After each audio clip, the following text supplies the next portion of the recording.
Tuhan bersamamu.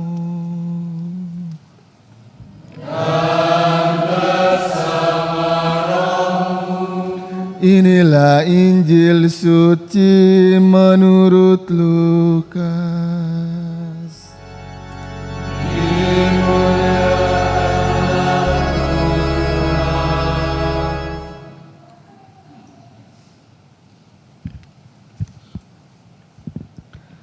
Sekali peristiwa Yesus berkata kepada murid-muridnya, ada seorang kaya yang mempunyai seorang bendahara.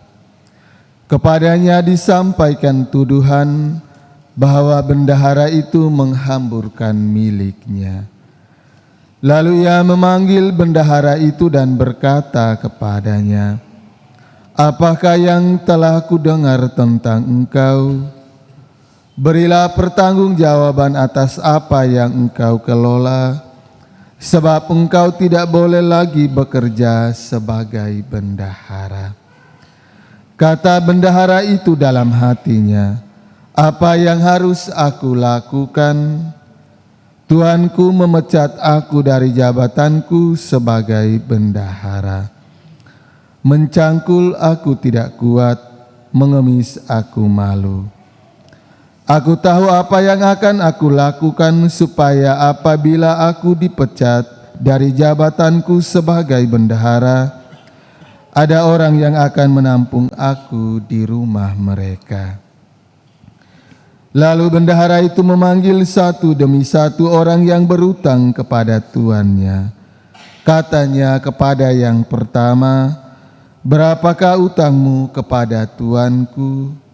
Jawab orang itu, 100 tempayan minyak. Lalu kata bendahara itu kepadanya, terimalah surat utangmu, duduklah dan tulislah segera 50 tempayan. Kemudian ia berkata kepada yang kedua, berapakah utangmu?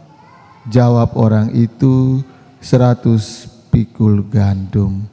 Katanya kepada orang itu, terimalah surat utangmu dan tulislah 80 pikul.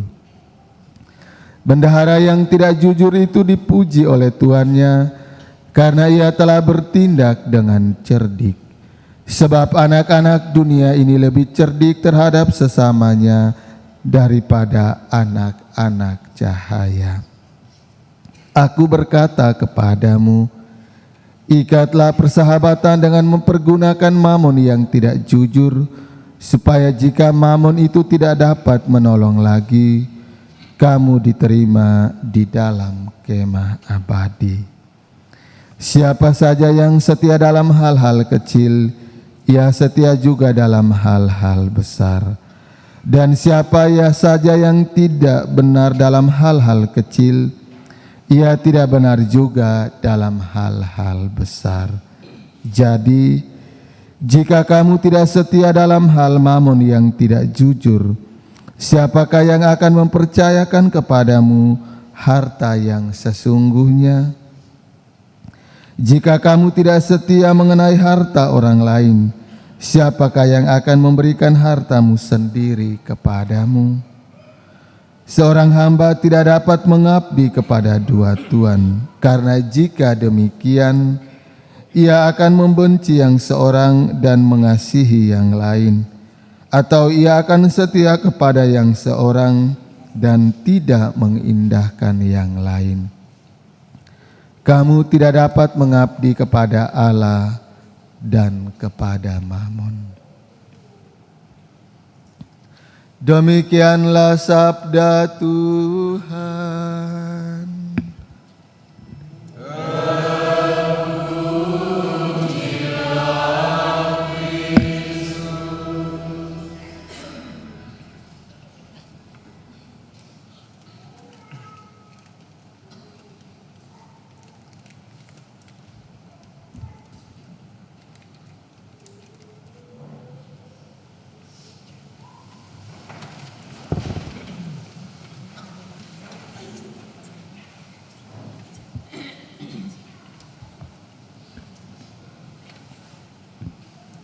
Suster, Oma dan Opa, Ibu Bapa, anak-anak, saudara-saudari umat beriman yang dikasihi Tuhan, sekali lagi selamat pagi dan selamat hari Minggu untuk kita semua.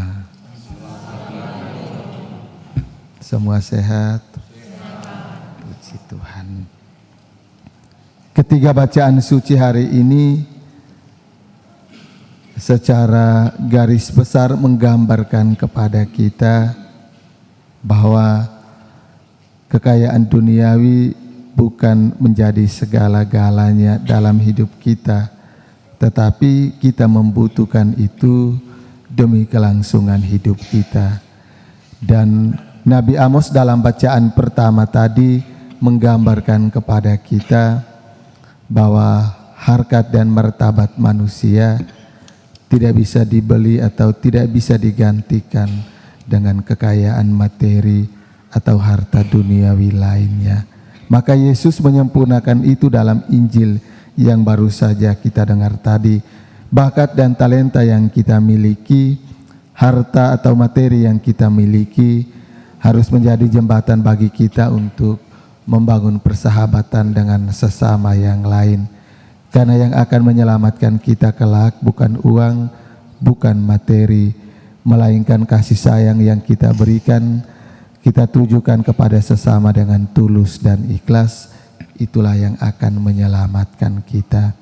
Dan Rasul Paulus dalam bacaan kedua tadi juga menegaskan kepada kita, Yesus telah menebus kita bukan dengan harta duniawi, tetapi mengorbankan dirinya agar kita pun memiliki hidup abadi. Maka dengan demikian, lewat ketiga bacaan suci hari ini, kita diingatkan dan disadarkan bahwa apapun yang kita miliki harus menjadi jembatan bagi kita untuk membangun persahabatan dan persaudaraan dengan sesama yang lain. Jangan sampai bakat yang kita miliki, harta yang kita miliki kita gunakan untuk menindas sesama kita yang lain, sebagaimana ditampilkan dalam bacaan pertama oleh Nabi Amos.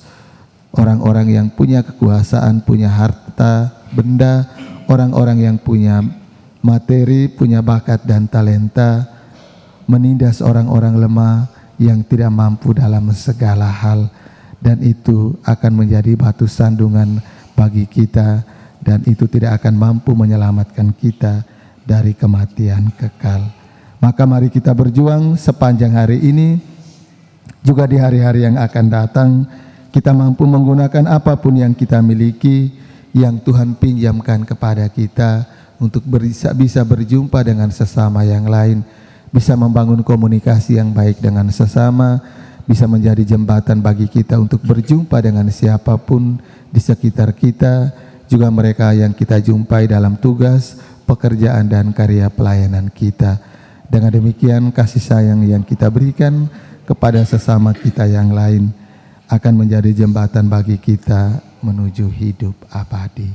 Mari kita berjuang, semoga sepanjang hari ini kita mampu membangun persahabatan sejati dengan siapapun yang kita jumpai. Semoga.